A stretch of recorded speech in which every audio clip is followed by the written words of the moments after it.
On fonctionne en binôme depuis une quinzaine d'années sur ce type de projet qui sont des livres audio et visuels.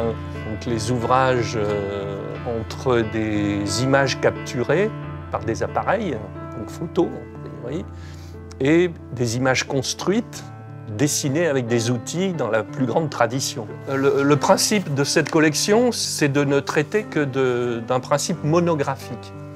Donc un sujet, un livre. Donc là, il s'agit du château d'Angers et de la tenture de l'Apocalypse.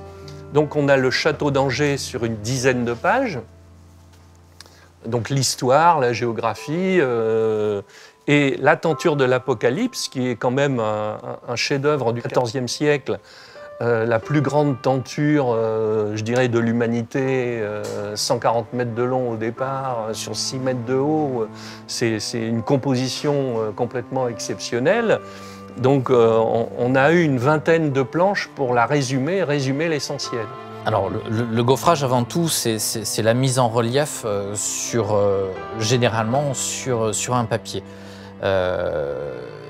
Pour obtenir ce résultat, on part d'une gravure qui est une gravure ou une matrice qui est gravée à la fois en négatif et en creux. Dans cette matrice, nous avons toute l'image et tous les détails retranscrits. L'objectif ensuite est de restituer sa contrepartie par un moulage de plâtre, de monter ces reliefs de façon progressive, de façon à capter le moindre détail de la gravure. Une fois cette contrepartie sèche et définitive, nous allons procéder à la frappe sur le support papier de façon à le déformer par pression et là d'arriver à matérialiser sur le support tout le relief de la gravure. C'est juste être en mesure de mettre à disposition des personnes aveugles, donner le moyen de lire l'image par le toucher. Et ça, c'est déjà en soi une jolie révolution. C'est vrai que l'intelligence de la main, on était partant parce qu'elle nous est apparue présente à chaque phase presque. Comme on l'évoquait, c'est-à-dire l'ouvrage lui-même a été tissé à la main au XIVe siècle. Là, ce dessin a été fait avec un outil donc de type crayon classique, donc on est sur un travail manuel.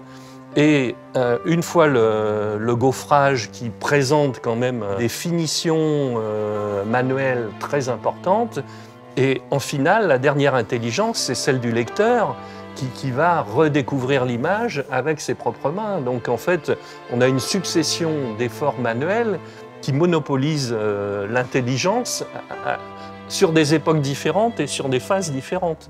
Donc c'est quand même, enfin je dirais, il nous a semblé qu'on était bien dans l'esprit du prix, en fait. Encore une fois, la réalité de l'ouvrage, c'est mettre l'image à portée de lecture tactile. Et moi, pour moi, c'est une aventure exceptionnelle. Et ensuite, c'est une reconnaissance de notre travail et aussi de notre métier, aussi bien en termes de gravure qu'en termes de réalisation relief de gaufrage. Une technique qui, dans sa part artisanale, est plutôt malmenée ces derniers temps et là est mise à l'honneur et c'est formidable. C'est formidable, c'est aussi une véritable aide à l'artisanat.